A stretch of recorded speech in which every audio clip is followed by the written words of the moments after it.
Welcome back to the Mina Kimes Show, featuring Lenny, the only NFL podcast where one of the hosts thinks Fangs isn't just the nickname of the Eagles' defensive coordinator, it's what he shows when he's mad. That's Lenny. I'm Mina Kimes. And I am so relieved to have gotten through that tortured joke. It was good. Lenny does show his fangs a fair amount, too, if you don't know him either. So he protect and he attack. Then nothing happens. He just shows his fangs and then nothing happens. His Barkley is worse than his bite. I am thrilled to be joined. It's been a minute. I'm not that thrilled because I booked Mike Golic Jr. to do this podcast to talk about the teams that didn't make it to the Super Bowl, the playoff teams that got bounced, and we're going to go through each one and talk about what they need to fix, essentially, or address to go further. But we also got an unfortunate update right before taping from loyal listener Sam Hoppin, informing me that Mike Golic Jr. won the team draft, really crushed me in the team draft. You have both Super Bowl teams for starters, so this one's over. Mike, is there anything you'd like to say? You know, I'd just like to thank everyone involved in this. First and foremost, the teams that got it done for me here, from the Kansas City Chiefs to the obvious pick to some of my late round guys like the Minnesota Vikings, the Washington Commanders, my third to last pick here. I'd like to thank Mina Kimes for once again creating an excellent scoring system that allowed me the chance to thrive. I look forward to what new challenges she puts ahead of me with next year's scoring system that'll surely be altered to try and account for this absolute whooping we went out here and did. I don't know. I think I'm still down all time to you in the series of this. I think we figured that out before it this fall here. So I desperately needed this. So my biggest L looking at the final scoring was taking the Niners with my first pick. I thought, or my first, I don't know if I think you probably picked first. You got the Chiefs, would be my guess. But I thought the Niners were the best team in the NFC. Clearly didn't anticipate the entire team getting injured. Thus, I only got 6 points. Like at the top, you get over 20 points usually for the best teams. So that was a big L for me. I took the Packers and the Texans very high, which was fine, but probably paid a little bit too much. I had the Chargers late and the Steelers, which were turned out, and the Broncos actually, but the Commanders were a real win for you. So congratulations.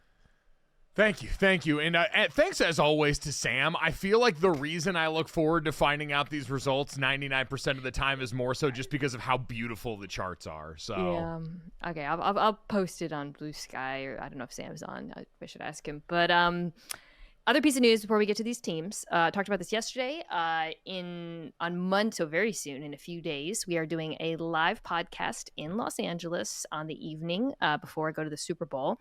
We got some new news though.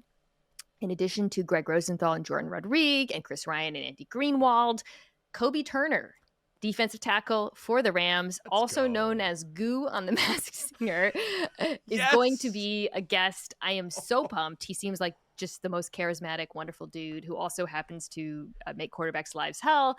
So that's going to be very fun. I'm excited about that. Have you seen his TikTok? So good. It's breathtaking. Like, you're going to have, again, this is an awesome cause. Very cool that you're doing this. Awesome lineup. Everyone should go check it out. All of the money in this going to help in the recovery around here after all the wildfires. But, I mean, you got to get him to sing, right? Like, there's got to be some sort of performative element here. The guy understands it's for a good cause. I'm gonna ask first, but yes, I do want to hear those pipes. I mean, he can really sing. That dude can wail. Get him and Jordan Mailata doing some sort of singing competition among NFL big guys? Huge. It's minapodlive.com for tickets and details. 100% of your tickets go to wildfire relief here in Los Angeles, and Omaha Productions is matching that. So it's a lot of money going to a really good cause. Thank you so much to them and to everyone else who's helping. I'm really excited about this. One more note before we get started on these teams. I did rattle off, I've been talking about the head coach hires, but there have been a bunch of coordinator hires as well. And I'll get into these, of course, over the course of the offseason. Is there any, though, between, so we got, Lou Anarumo to the Colts, Jeff Ulbrich to the Falcons. Looks like Matt Eberflus now, defensive coordinator with the Cowboys. Clint Kubiak to the Seahawks as their offensive coordinator. John Morton to the Lions as their offensive coordinator. Any of those hires, and there's been a few that I'm leaving out as well, jump out to you as being like, that's interesting, or something that really piques your just makes you think, that could be something to watch?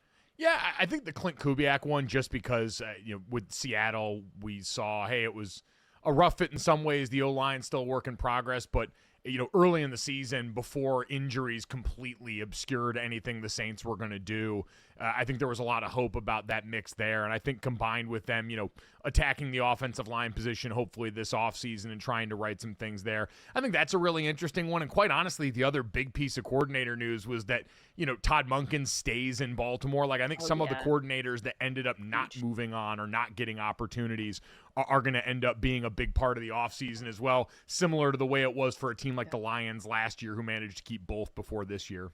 Yeah, I think Joe Brady is still in the mix for the Saints, but that would be a big coup if they're able to keep him. I actually think he wasn't he the one that said no? he was pulling out of that you're right. the other Yeah, day. Yeah, I think he said he was out of that one. Mike McCarthy and Kellen Moore. Kellen Moore. Yes. Yeah, keeping Joe Brady is huge for the Buffalo Bills. Yeah, the Kubiak one, I'll just really quick hit that. Just, it's my team. I feel like it was really hard to judge him this year because of all the injuries in New Orleans. Obviously, they came out with a bang, and then guys just started dropping like flies. I think, and then he has the background with his background is literally Kubiak. He's Kubiak. So he is an actual our branch off of the Kubiak tree, not just a coaching one. He wants to run the ball, and he wants to be able to pass the game off the run. The problem with the Seahawks has been the offensive line has made it impossible for them to run the ball and marry them together. So that's the challenge with the team. So it's not impossible, and I do think they're going to address the offensive line, but I think, can they find a way to actually achieve, that what he wants to with a more Shanahan style offense? I don't know. I think personnel is going to play a big role in that. All right. So let's work backwards here, from most recently eliminated to the first eliminated, and start with the teams that just lost in the championship round. So the premise is, what is just one thing that each team needs to address to go farther? Start with the Buffalo Bills. This was tricky, I thought, actually, because obviously this is a very good team, keeps their coaches. Talk about that. What did you have for them? So I went kind of generally defensive back. I think corner was an area that, and where a lot of these teams that, like you mentioned, lost recently, I looked and especially prorated what happened and affected you the most in the postseason. And I think I heard you talking about it on a prior pod, or on NFL Live, but seeing the way that the Chiefs were able to exploit particularly matchups with Xavier Worthy and man coverage against the Buffalo Bills.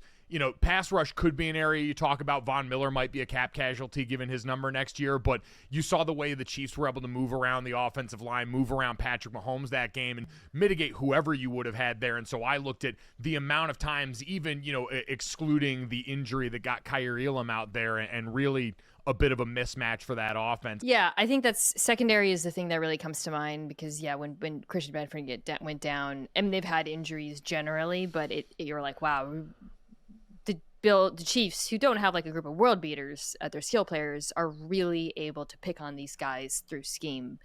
And I think just generally it would be nice to have a defensive playmaker, like a guy, a finisher. I like their edges. I think Rousseau and Epinesa are good, but they brought in Von Miller, like you said, to be their closer, and he's just, injured, and he actually wasn't bad in the postseason at all. It's just he's not. They don't have a Chris Jones, they don't have a Jalen Carter, for example, on the other side. So I think that's definitely something you want. But kind of the same thing for offense. So I wrote secondary, and then I wrote, I still feel like they need a bucket guy at receiver. And maybe they think Keon Coleman can be that guy. But just thinking back to all year long, and it's funny because I'm probably going to sound about the same when we talk about the Packers. I was like, wow, it's so great. This Bills offense is so democratic. They run the football. They can pick on you with a litany of receivers. And that's true. But you felt that same thing that you felt from the Packers, that you consistently feel with teams in the playoffs, where it's third down. You just wish you had a guy who you knew for a fact could get you a bucket, right? And it's interesting to me that Amari Cooper, who they traded for, on third down, they threw to him against the zero blitz before the infamous 4th and 5th, and it didn't work out. And it's not entirely Amari Cooper's fault. It was a screen, and the execution of it got blown up.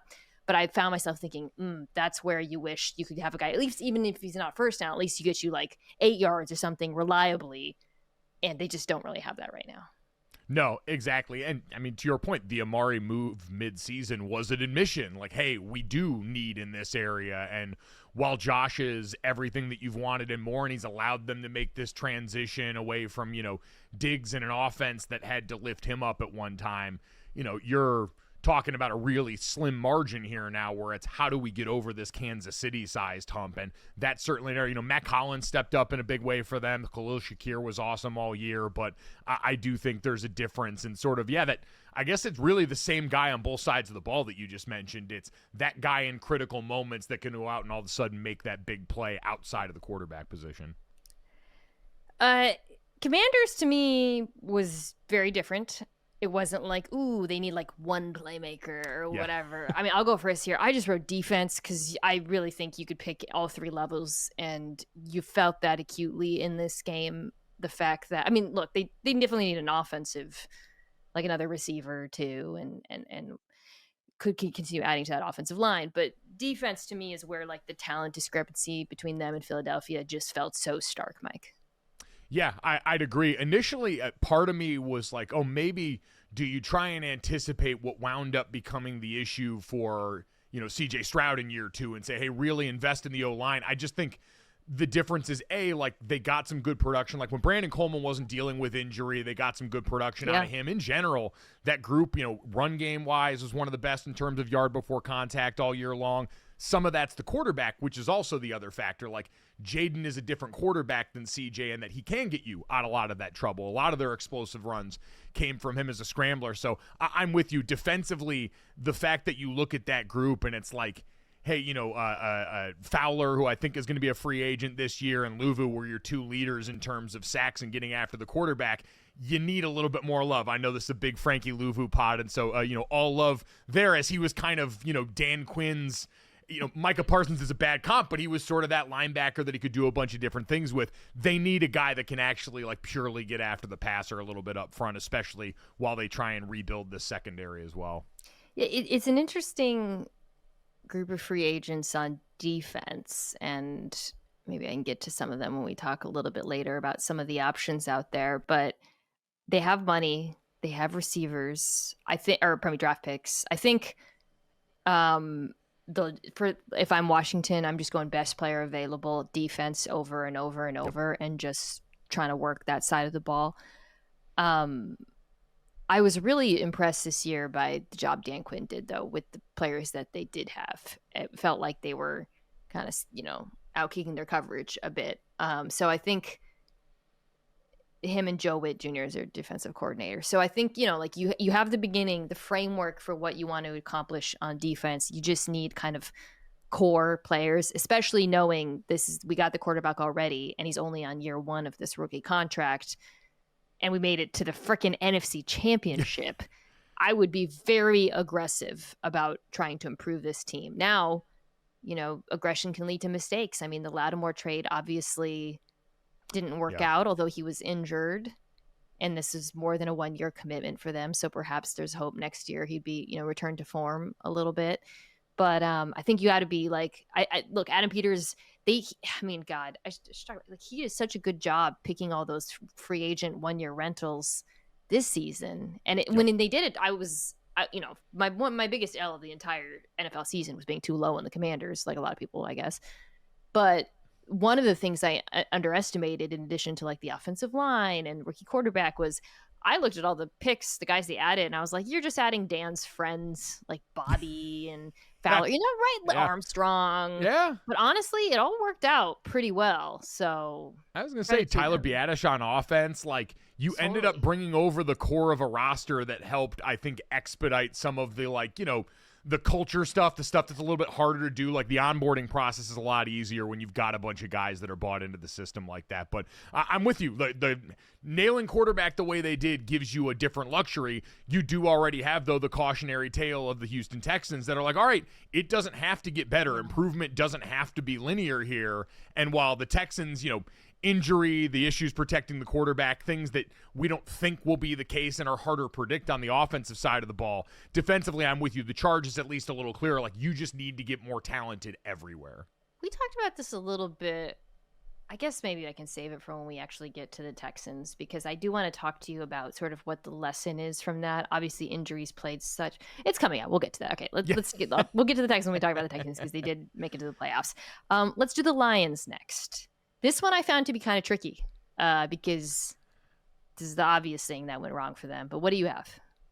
Yeah, because even like originally, I kind of went back to what a lot of us thought last year, which was, hey, you've got to find that guy opposite Aiden Hutchinson. But like, they had a bunch of guys that looked like they were in position to maybe do that, and they just all kept getting hurt. And so the jury's kind of still out on that. Really, it's just like, for me, I do think there is some merit in like continuing to figure out maybe like interior offensive line bolstering there, just because if I'm them, I want to keep my strength, because you're losing Ben Johnson, who's this insane creative play designer and great play caller.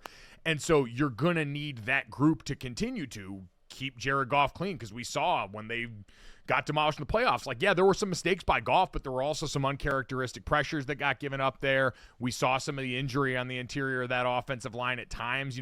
Kevin Zeitler played incredible again. Like, the guy is a mid-30s wonder at offensive line, going mercenary style 2 years in a row. But I do feel like keeping your strength on that side of the ball would probably be key, because everywhere else, like, I like the weapons that they've got. They've got a great depth of young talent that's really versatile there. That's the one area where, like, guys are getting older in the interior of that offensive line, and you've still got a quarterback that cannot offset that in any way. And so you need to, I think, make sure the foundation of your house is clear before anything else. I love that point, and it's very Philadelphia Eagles, right? Where even when it seemed like the Eagles, it was like the offensive line is going to be good forever, they were always succession planning. They were like, when they were drafting Dickerson and Jurgen, what they did, the Eagles did not ask, it's both sides of the ball, but thinking about the offensive line and specifically, it wasn't like, guys, we need to start immediately necessarily. It's like, we will need this depth, if not now, maybe over the course of the season, playoffs, certainly in the future. And I think it's a really good parallel, because the Lions do have a lot of similarities to the Eagles in terms of how the teams are built, the strength, the run game.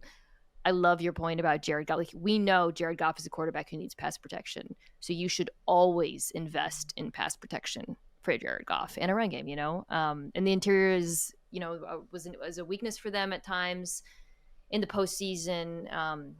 Left guard Glasgow. Yeah. Tough one, tough postseason, tough season. So I would definitely, I like that idea a lot with Detroit. Keep investing into your strength as opposed to trying to fill holes. And I would keep throwing darts at edge, because you're getting older, you still need depth there. Obviously the depth was a problem this year, but I love your point about the offensive line. Ravens are similar too. Like, it's just a stacked team. I was looking at the depth chart, looking at the cap, like they're going to be at the same team for a while.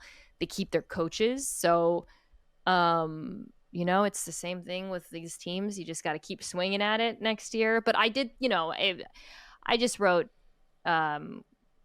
corner. I mean, you just got to replace Brandon Stevens, who's pretty obviously the weakness in pass defense on this team. I thought Nate Wiggins, who was the rookie corner they drafted this year, flashed enough. Certainly as the year went on, you could see his comfort in the defense.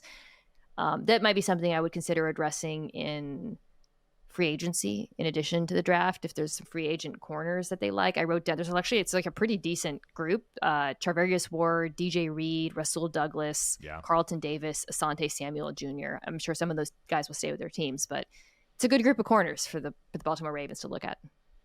Definitely. I think that's the obvious one. Marlon Humphrey playing his best ball inside there at the nickel spot, once the safety room got shaken out. Like, it was well documented, the reorg for them on the back end. The only thing I wrote down for them offensively was, you got to figure out what you're going to do at left tackle. Like, Ronnie's due for a payday, and unfortunately for them, fortunately and unfortunately, Ronnie's back.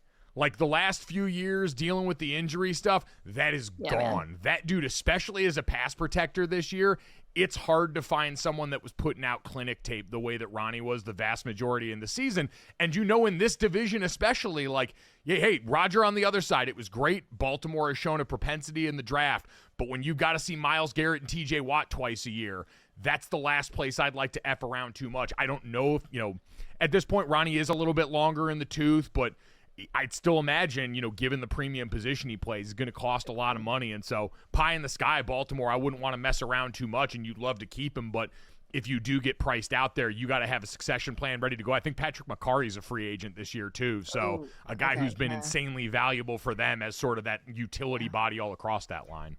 Offensive line that really gelled as the year went on. Really a lot of continuity there. Roger Rosegarden looks like a total hit for them at right tackle. But yeah, I like that point about thinking that's the thing. When we talk about these good teams, it's funny that it's amazing that Washington got as far as they are, and for me to be like defense, but all the other teams were picking spots, we're like depth, down the road, invest in or just like a single position. Not so with the Houston Texans. I think this one's pretty obvious. You go first. I imagine we're gonna be pretty like-minded on this. Yeah, you gotta go figure out what you're doing up front here. And part of it was injury in certain spots that ended up having to move guys around. You sort of settled in on a group you felt more like when Titus Howard got to guard. He started to play his best football. Things started to look a little better. Like, Blake Fisher was young, and when they got to the postseason ball and you saw, Khalil Mack and Joey Bosa in that playoff game, he understandably had a bad time. I was texting a bunch of guys like, yeah, 1 minute you're, dominating guys in college. The next, those are the freaks that you have to see in a pivotal playoff game like that. They were better when Jared Patterson was at center than when Juice Scruggs was in there, I think. So there's parts that you can still work with, but it was 11 different offensive line combinations during the regular season that had got at least 10 snaps, which was the 10th most in the NFL. And now with a new coordinator coming in, like, you've just got to figure out what your group is there. And then health is one part of it, but you've got to give them some time to gel because that lack of continuity caught up with them in a bunch of spaces when it came to keeping CJ clean. So I'm glad you brought up the coordinator because I wrote, instead of offensive line or any particular position, pass protection. Because, and this is, I think, why Bobby Slowick is not their offensive coordinator anymore. I haven't really talked about that, but this is why I thought the firing was justified. It wasn't just that they didn't have talent or that they had injuries or a lack of continuity, although that is the primary reason why pass protection was an issue from the beginning to the end. It was a team-wide problem. It was scheme, preparation, quarterback, all of this. The entire whoever they bring in as the offensive coordinator, I know that one's still up in the air, has to be a team-wide mandate here that they have to be better in pass protection. Because watching them go down versus the Chiefs, it was just striking that they were giving up the same kind of sacks all year long, same inability to pick up stunts, to deal with certain blitzes, it just never got better. And I just feel like, Mike, it goes far beyond just like, hey, let's get some better players. Like, they as a team need to be better at dealing with pressure. Yep, it has to be an entire approach. And so I think that plus the continuity that just, I forget who put the chart out the other day, and I wish I could readily pull it up right now. But I used to do this when True Media, and I forget if they still do or not. I haven't had access in a couple of years. But like when they used to keep track of the offensive line combinations, you can almost always look up. And the teams that had enjoyed the most offensive line continuity, it's a proxy for being healthy too. But the teams that had the most continuity among their starting units were almost always the one in the final four of the NFL's postseason. Like, it's not rocket science here. That's a position that, especially in this day and age when you don't have as much time in the offseason to get these guys right, you need the live reps during the season of communicating, especially, God, with modern defenses now and how much these guys throw at you, the sim pressures, the load fronts, all of the movement up front. Like, it puts a premium on communication in a way that's always been valuable, but I feel like especially now that they've weaponized all these tweeners in the last decade, I jokingly said it should be illegal to put guys like Myles Garrett and those edge dudes down over the top of centers and have them crossing up and doing basketball stuff to them. But you've got that going on now. And so having, to your point, a plan of how you're going to help those guys. Like, I always think of a team like the Los Angeles Rams. And now part of that luxury is having a running back like Kyron Williams who's so dialed in and a quarterback who's seen everything. But their protection plans, when guys are healthy and performing well, A1, they're doing some incredible things in terms of their focus on that and how it fits into the larger picture. And so that's got to be the medicine for Houston. You're right. All right, you mentioned the Rams. This is hard because the Rams, similarly to Washington, were they were kind of like the house money team, I feel like, in the postseason this year, where you start 1-4, you got a really young defense, you lose Aaron Donald, and they were so much better than I think they looked in the beginning of the season, and really, I mean, it certainly surpassed my expectations. The draft picks obviously look like a hit. Defensive line is not an issue for this team. It's also hard to do because we don't know what's going on with Matthew Stafford, what the plan is there for him. And obviously, if he remains the quarterback, it's very different. And if he doesn't, then that is the big glaring hole on this team. Assuming we can hit that in a second, but assuming Matthew Stafford returns as quarterback, did you also go defense? I wrote DBs, although the corners in particular. That to me, other than linebacker, which I would like to see them improve at, linebacker and corner were the two areas in this roster where I felt they were the weakest and where we saw teams take advantage of that throughout the season. Yeah, I think I probably had linebacker just a little higher, just because when it came down to it, again, pro rating end result here, that D-line was great. It was like that meme of I think it's the Patrick Bateman meme where it's like, that's great. Now show me this. It's all those stats about rushing the passer going into the playoff game, and it was nice. Now show me the ones about their run defense, and they were non-existent. And so it didn't matter when they got against the competition that proliferates the NFC upper class of teams that can run the football right at you. So I think a linebacker who can kind of be a bit of a thumper for you to go along with all those great, NASCAR package guys up front that they've got harassing quarterbacks would be great. And this is another one, unfortunately, it's the unsexy answer for almost every team, but you got to kind of get that O-line situation figured out. Like Havenstein's getting old on the perimeter. The center situation was kind of iffy this year. You brought the Jonah Jackson stuff over. That didn't go well. He got injured. Bo Limmer has to come in, and you don't know if that's the answer long term. So I just think steadying that, because again, similar to the Goff thing, Stafford, if he's the one that's back there, great quarterback, not mobile quarterback. And so that team year to year, you look at the difference between the 23 and 24 Rams, it was how the interior offensive line performed as a part of that run game. Yeah, Limmer, who's the rookie center, who was a late draft pick. Yeah. I thought he did play well, all things considered, but at the end you saw some of his struggles emerge against Jalen Carter and the Philadelphia Eagles, unsurprisingly, right? Because it's just really, really hard. But that's a good position to highlight. Linebacker to me is important too, because you're in the NFC, you're dealing with Philadelphia, Detroit, Green Bay, teams that love attacking linebackers, that love running the football. So I think it would be a really nice position for them to shore up behind that defensive line. Real quick on Stafford, too. If he doesn't come back, do you think the Rams, because it is such a good roster and they're so competitive, would be a Sam Darnold destination, potentially, as opposed to going to the draft? I had not considered that until you just said it right now. The way it's hitting, absolutely.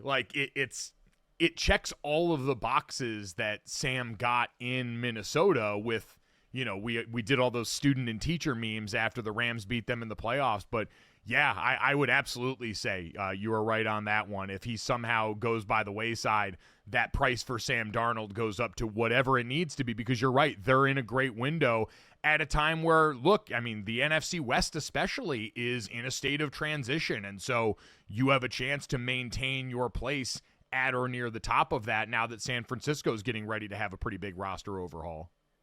You very rarely see, though, a team kick a quarterback spot in the playoffs and then sign him. It's kind of like, I know I'm trying to think of example that. Usually it's the reverse, where the team signs the player who had their best game of the season against him, and it was obviously not his best game. So, but I do think of the free agents, he would be the best option for them. And like you said, the system fits. They could, they would still be really competitive with him. So I would, yeah. If given how young some of their premier talent is, though, between defense, Yeah. Puka on offense, Kyron Williams, would there be any part of you, like if it was that or blow it up and go full scale rebuild off that and really do this the right way? Which side would you lean if you were the Rams?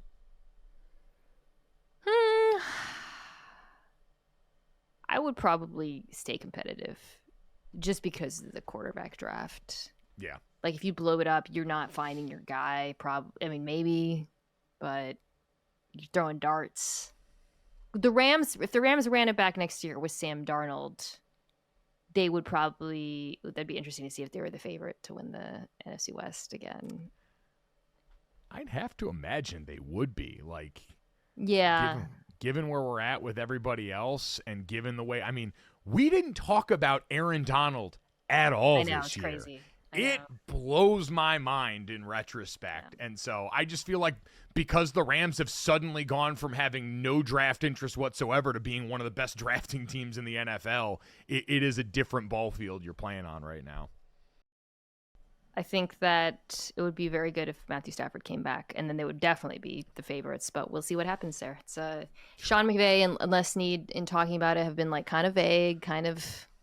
I get the feeling they're just letting Matthew take the lead, and it's something that we're going to probably hear about in the coming weeks, whether he stays or goes. So we'll find out. Do you think that plays any part in Cooper Kupp and his place in the team next year? Like, is he a guy that could be a cap casualty just because of the age and injuries starting to show up? People forget that literally all the insiders were like, yeah, the Rams are probably going to trade Cooper Kupp if they don't win. And then they won that game in week 8. And I was like, okay, never mind. Actually, we're good. We're competing again. Puka's back. Everything's great. That was like a real thing. Was that before the Thursday night game where him and Puka came back? Yes. Yeah. And then Puka got like $1 million. This was like out of nowhere because Puka was injured and it wasn't even clear that he would play. And then he came in and caught like a zillion passes. And yeah, it's an interesting decision. It's a team that is built for long-term success with some interesting short-term decisions. Let's take a quick break and come back with an AFC team in the same city. All right, we're back with the LA Chargers. This one's felt easy. You can go first. I imagine we have the same thing. Pass rusher? Oh, no, I wrote wide receiver 1. Oh, yeah, I guess that pass rush is. Then I wrote IOL, then I wrote pass rush. They have a few needs. I had all 3 of those up top, and I'm looking down now, and I realize I did circle wide receiver upgrade, so I will give my brain credit from before, but future Mike subverted there.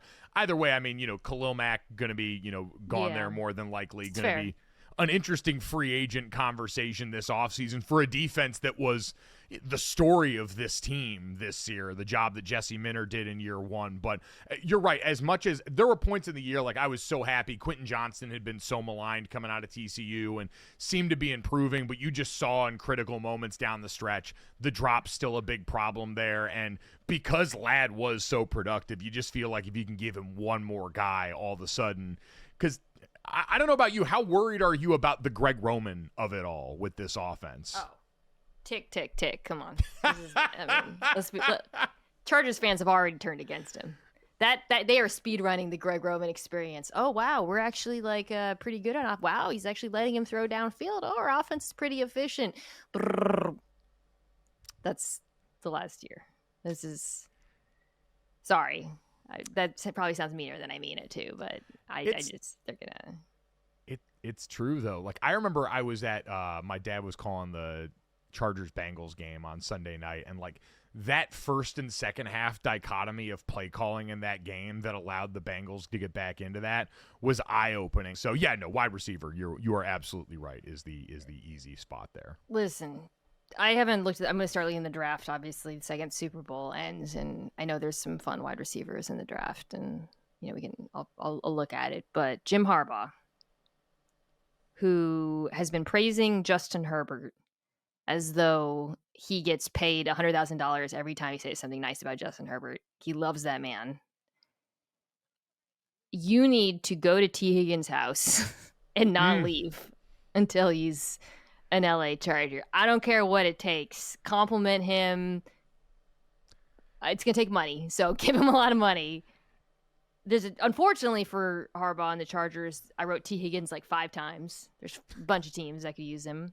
Well, not for these teams, but there's a bunch of teams that need a wide receiver 1, and he is very obviously the prime candidate. But like T. Higgins is, again, this is true of a lot of teams.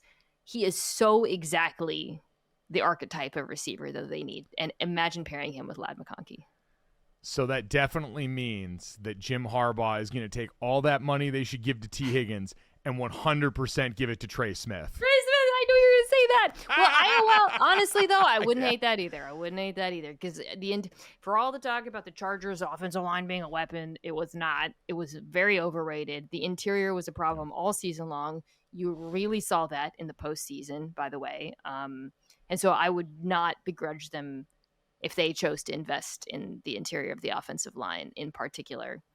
And then they could go for a little bit cheaper on wide receiver. Some of the free agent wide receivers, hilariously, both Keenan Allen and Mike Williams, if you want a homecoming. Stephon Diggs coming off the injury. Amari Cooper, Chris Godwin, who's a name I think is going to be associated with a lot of teams because he's such an interesting chess piece and still a very good player. Hollywood Brown. Trade options, Tyreek Hill. That I think would actually make a lot of sense. Right? Tyreek Hill. Oh my God, would be incredible because to your point, like whether or not we think Greg Roman's going to be here for a long time, he's going to be here next year. And so you're just going to have to outdude people. Like at some point, the guys, especially in the receiver room, and that was what Ladd was so good at. He was good at going out and getting you wins out there and getting space for Justin Herbert. So Tyreek Hill, the final boss of that. Yeah. We'll see what happens with him in Miami. It seems like things have cooled down a little bit since they got eliminated, and he was like, I'm out. Can I tell you something just as like a sidebar to this right away? Because I know you share my affinity for trash reality television. This last weekend, I accidentally got sucked into watching Wags to Riches Miami about a bunch of the Miami area wags, and Tyreek Hill's fiance was one of them there. As was Chad Ochocinco's. That was a wild look into that entire scene as well. So weird offshoot, but I don't think I would recommend that show at all, but I ended up watching 4 episodes, which tells you how susceptible I am. His fiance is Kenny Vaccaro's sister, right? Right? Yes, I believe so. From Wags to Riches. The title of yesterday's podcast was Spags to Riches, by the way. So saw that. Okay. The first take topic bar writers and the Mina Kimes Show featuring Lenny episode namers, the best in the business. First take topic, the guys who write the chirons and gals who write the chirons for first take really deserve a lot more credit because they also, you could lean on the same stuff. They mix it up. They're constantly looking for new puns, new jokes. Credit where credit's due. All right. Steelers. You can go here. I have a couple. I mean, figure out what the hell you're doing at quarterback would be I think that, and like wide receiver to an extent, like, yes, George Pickens is an immense talent, but as everyone, I forget if it was Dominique or someone that said this, I would hate to have to rely on him in critical spots because he has just proven himself wholly inconsistent in that regard and so atypical for, I mean, I guess not really. Mike Tomlin's used to big personalities and sort of being able to keep it together, but they got to figure out a long-term plan at quarterback. Like, I get it's probably going to be one of the two guys there, and Art Rooney's expressed an interest in probably just bringing back one of those guys and not the other, and, you know, potentially dipping in the draft, but man, you're just caught in the hamster wheel of quarterback mediocrity that you set up by dragging your feet at the end of the Roethlisberger era, and at some point it's got to end. Yeah, I think because of the nature of this quarterback class / draft, I wouldn't be totally angry if they sat this one out in terms of just bringing back one of the guys, Wilson or Fields, on like a short-term deal and trying to improve the team around him. I know that that's not what Steelers fans maybe want to hear, but I don't maybe I reserve the right to change my mind after watching the quarterbacks, but I don't know if there's going to be an obvious upgrade. And I do think, like, to your point, like, there's a lot of work to be done on this team still. I think we saw that. Like, I think because of the playoff success, we think of them as just being everything's fine but the quarterback. But when you look at what happened in the playoffs, it was obvious that it wasn't just the quarterback, right? Like, corner is a real problem for them. Offensive line, Troy Fautanu didn't play, but Dan Moore is a free agent. Yep. Broderick Jones hasn't really panned out. And then receiver is another area that they could address and worry about the quarterback after things are a little bit improved. By the way, one of the names I mentioned, I think would make a ton of sense for the Steelers, Chris Godwin. Feel like that would be a really, really good fit for what they want to do on offense. 100%. But you're right. That was a team that it was kind of like the Eagles in 2023, where it was going well for a lot of time. And Tomlin got the win of choosing the right dance partner in the Russell Wilson, Justin Fields debate early on in the season, or at the very least getting results that backed up that decision. But by the time it got to the postseason and the vision got clearer, like, I don't know. And even defensively, like Cam Hayward's still playing great, but he's not getting any younger here. You saw TJ Watt finish the season nicked up. Like that group. And I mean, there seemed to be some internal strife. I don't know what was going on, but that seemed like a group that, there was a lot of subtweeting or subtext about someone on that defense and their role and all that. So that's just a place that does not seem like it has its house in order, which is very uncharacteristic of a Mike Tomlin coach team. Say what you want to about the ceilings. Denver Broncos, a lot easier. This one's fun because it's kind of just, they're another ahead of schedule team where you can kind of just like pick your spots a little bit, right? Because the bones are there now, and they don't feel as, the defense is so much better than, were amazing this season. And then offensively, you got a young rookie quarterback who played really well, really good offensive line. So unlike, I feel like every other team were like offensive line, they're fine, which is rare. I wrote playmaker. And I wrote playmaker specifically because I don't think it has to be a receiver, a back, or a tight end. I just think Sean Payton needs another difference maker.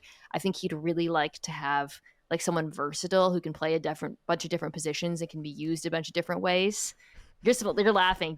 I'm not talking about Taysom Hill. I'm not talking about Taysom Hill.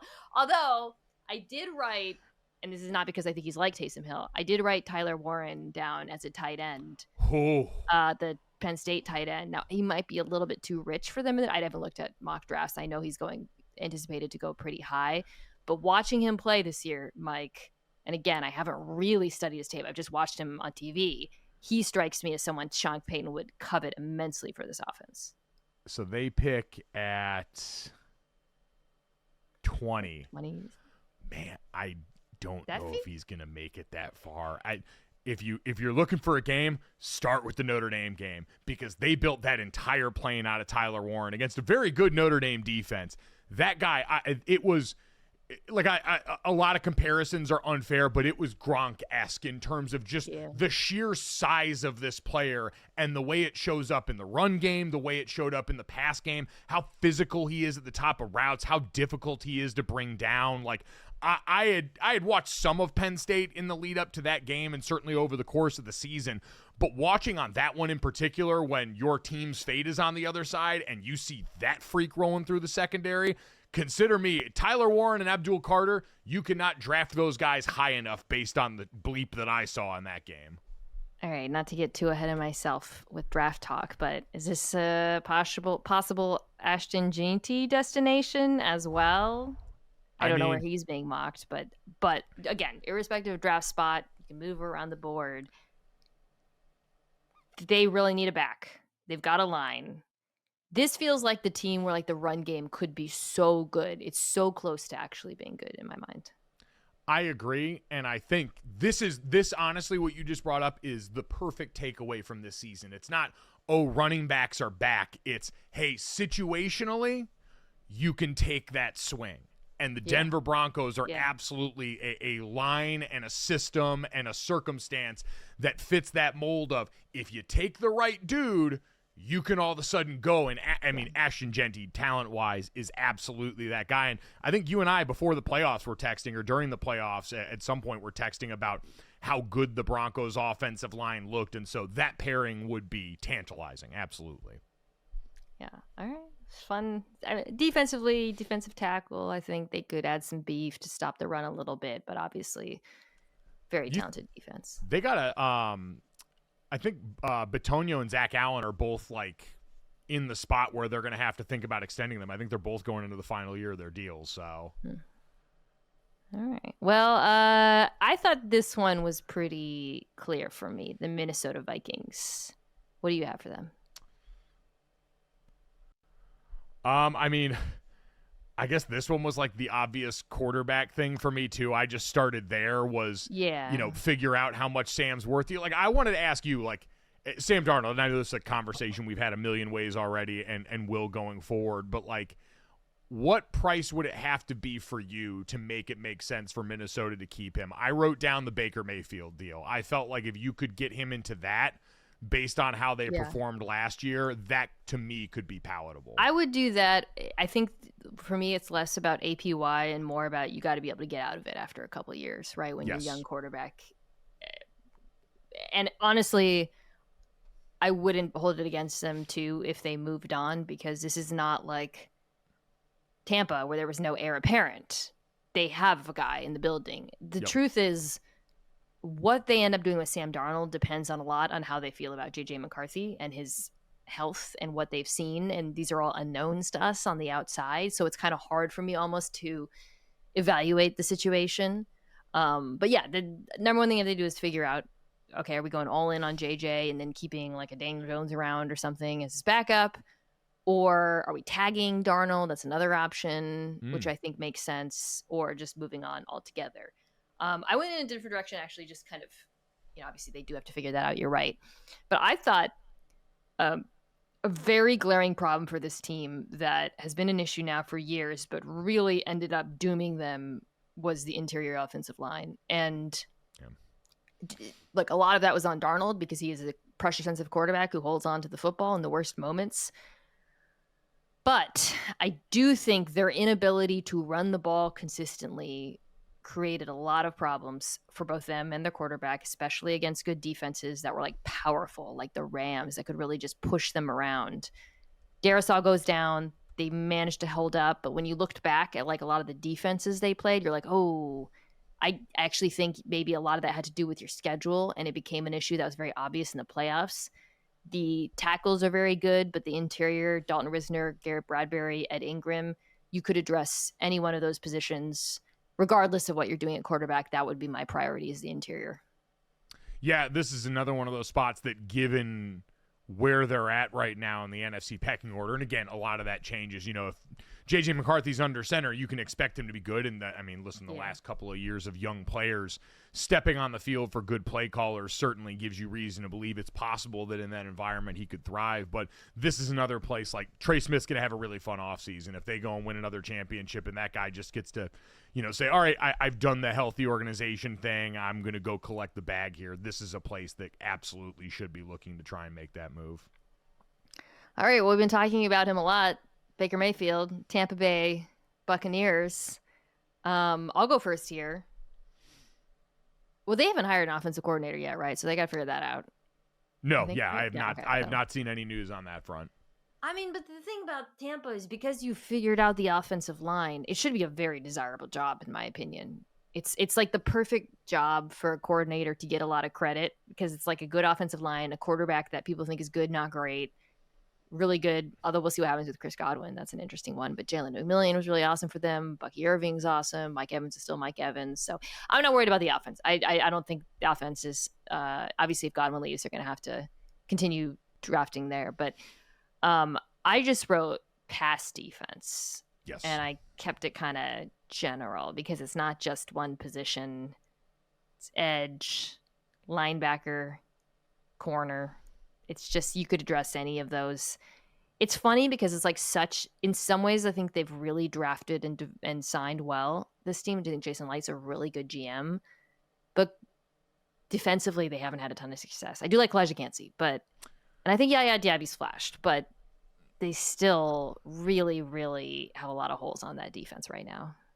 Yeah, I think we talked about too, like, they need a playmaker on that side of the ball. What is it, 6 interceptions this season? Just like, I get that there is some variability in turnover, but like, you got to have dudes in position to make plays. So I'm with you. Defense, back end or pass rush, they go so hand in hand, would absolutely be the medicine. Because what Tryon Shoyink obviously was never as productive as they hoped, and is also getting ready to be a free agent, right? Yes, yeah, and he really hasn't panned out. Diaby is the one you're kind of like, okay, well, there's something there. 27th in opponent QBR, 25th in EPA per play versus the pass, 23rd in DVOA, a little less worse, but just really, really a far cry from the Super Bowl Bucks in terms of that side of the ball. But I think like the good news is, you know, offensively, there's not that much work to do, and in the trenches, this is a team that's like built the right way, I think. So I just feel like it won't be that hard for them to improve. I also still think Todd Bowles is a really good defensive coach. But yeah, it was not good enough in the postseason. Unsurprisingly, I was curious about the OC situation. I just went back and looked at their timeline, and they had just completed their virtual interview with the Rams quarterback coach. It's like, we're going right back to the well on the McVay tree guys to just fill that void. The fact that Sean McVay is still so successful year after year, despite shedding coaches every offseason, is honestly remarkable. Like, I didn't see right below it they had just interviewed the Rams tight ends coach before that too. Like, they are really making no bones about their kink. Name Nick Caley. Caley, yeah. He was with the Patriots, I think, before. That's so funny. All right, finally, the Green Bay Packers are the last team. I think you go in a couple of directions for this. What are you going to go with? You go first. This one, I went with number one pass rusher.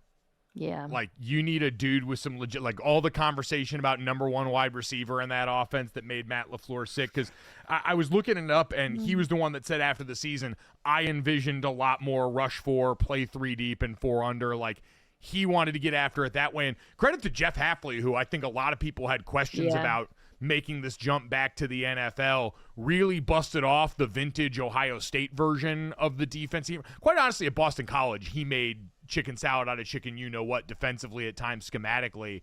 And he was able to get the best out of that group, incentivize the aggression up front. You know, cornerback, you could say, is an area of need too. But I just think, you know, Rashawn Gary and these guys have been good. He ended up leading them in pressures, but that was still, I think he had 47, which was 44th among qualified rushers. So it's like, all right, if that's the most juice that you've got, you know, the Van Ness pick seems like it was a miss in terms of the draft capital they spent on him there. So just finding a guy who can go and to use your term, get you a bucket up front in a key moment. Yeah, I wrote either number one edge or number one receiver. You go in either direction. I'll talk about the receivers thing, but let's focus on the defense a little bit. I think like it's so funny, right? Because Brian Gutekunst's like, I feel like outside of the first round has been an unbelievable drafter. It just hasn't hit on, like, he's found so many players who are better than people expected. I mean, you look at, you know, guys like, I mean, Adrian Cooper was so good for them. Evan Williams is unbelievable, but like the blue chips, he really hasn't landed on. They're a team that I feel like I could name some free agents, but they're not going to sign them. So maybe I'm wrong, but I was looking at some of the edges, the veteran edges, if they wanted to take a swing at an older guy who might have like a renaissance season. Khalil Mack, you mentioned, still playing at a really high level. DeMarcus Lawrence, Matt Judon. Hassan Reddick is one that I'm curious about because he had such a tumultuous offseason that he never really got started. But that's one where I feel like maybe some team would be willing to make a bet, hey, like we can get more out of him than what we saw with a normal offseason. So that'd be a player to watch. I would love to see them take a shot in free agency at either one of those guys or one of the receivers that I listed at the beginning. Because it just felt like in the playoffs, both sides of the ball, they were missing both of that.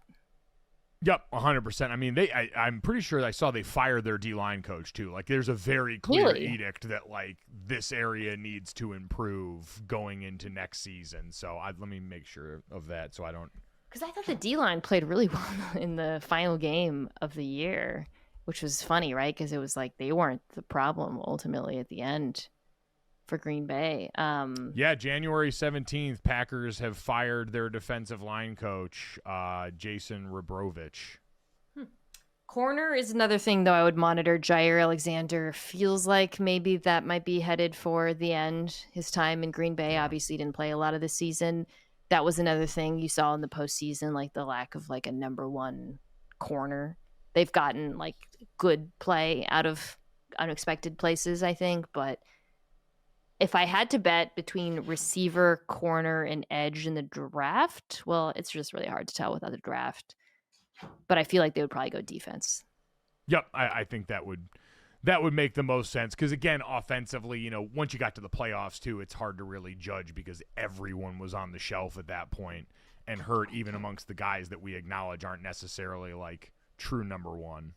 Sorry, that's Lenny. He's scratching at the door because he wants his lunch.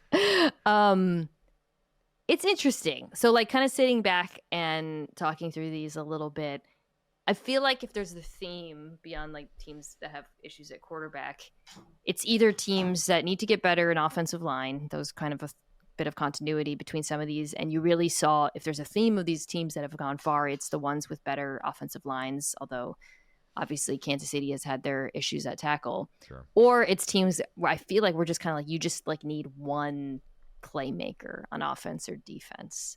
And that's interesting, Dominique, geez. Oh, hello. Wow, that's honestly, what a compliment. I will absolutely take that.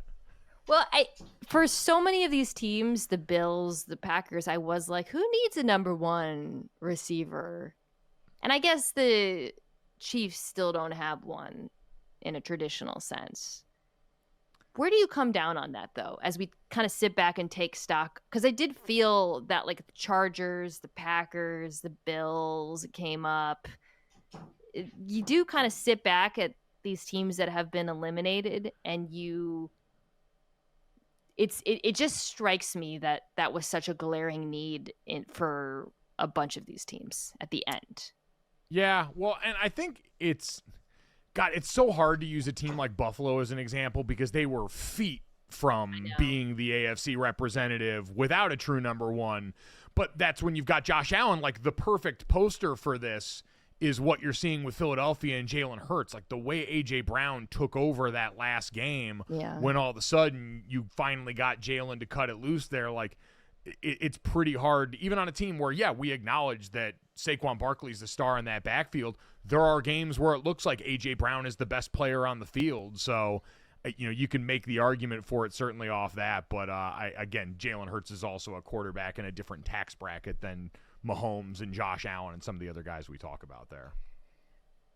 It's tricky because I think, look, every team could use an A.J. Brown or number one wide receiver, right? So, like, it would be silly. Like, this is what we're talking about is priorities. Like, do we like the idea of team prioritizing the run game, the offensive line? These are kind of decisions that, that are like team building decisions. It's not just like, we don't care about, although Matt LaFleur really was like, we don't care about having a number one wide receiver, which I feel like, I bought into that idea. And I think if the point I'm kind of arriving at is I think my thinking on that has actually changed a little bit as we look at the playoffs in particular, because I think you can win a lot of games with scheme and you can win a lot of games with different types of players, Jesus Christ, like, who are suited for different, who can attack matchups. But so often in the playoffs, it really is, all right, who's your guy? It's third down. It's 3rd and 10. They're sending a zero blitz. Who do you fully trust in this moment? And I do think it's, it is important. The Jimmy and Joes in the playoffs do matter a lot. Yeah, you gotta have someone that makes the other team think a little bit more. Like I understand, the Ewing theory of, hey, like you said, more democratic offense. The ball could go a number of places here.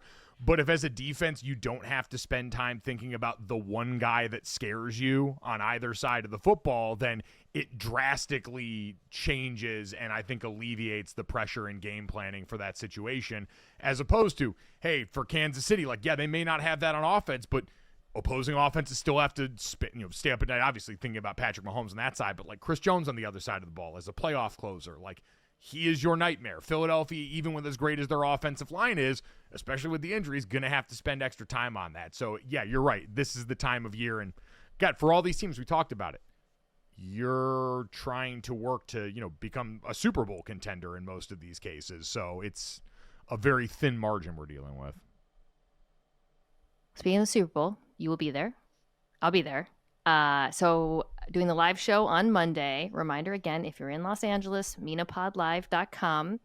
get your tickets, get your limited edition hat, get your, I think I have got some of them here. I'll go, hold on, this is not great podcasting, but they're right there. 1 second. You always want the limited edition Mina Kimes podcast hats. Right. I can tell you, I We're never back. get more Sorry about compliments that. in If you're public. listening, and I hope you filibustered and filled the air a little bit for me. This is the hat that you get. It's a black Mina Kimes Show featuring Lenny. Mike, you have one of these, right? Already? I do. Yeah. Okay. Get a lot of compliments when you wear it, probably. I was just telling the podcast listeners that you never get more compliments in public than when you're wearing one of the official Mina Kimes Show featuring Lenny live pod hats. We also have these blue ones that just have, if you want like an ultimate game recognized game, we've got these blue ones that just have Lenny on it. Yeah. There will be snacks. There will be a meet and greet. It'll be a lot of fun. So minapodlive.com. After that, I will be podcasting from New Orleans. Ben Solik and I will do our big game preview on site in New Orleans. I assume you'll be there as well in Radio Row. Going to be there all week, Sunday to Monday, strapped up on Radio Row, getting ready to gain 10 pounds. It's going to be great. God, New Orleans. I don't think I'm ready for that. As always, you can check out Mike's podcast or YouTube, all of it. Gojo and Golic. Is it, where do you find it on YouTube? The Gojo and Golic YouTube page. We have got our own YouTube channel now, so check it out there. Subscribe, all that fun stuff. We're also wherever you get your podcast, but go to the YouTube. It's fun. You can see us. You can also watch this on YouTube at youtube.com/@MinaKimes. We'll be doing a lot of content from New Orleans that week with players. It's always fun when they get to come through Radio Row and we get to ask them fun questions. Otherwise, that will be it for this week. Thank you, as always, to the folks at Omaha Productions for their help with our live show, which is honestly means the world to me personally, but also their ongoing production of this very fine podcast. Kirsten Sebecki, Anthony Jimenez, Owen Saylor, Jack Foster, Tucker Tashjian. Much appreciated. See you guys next week.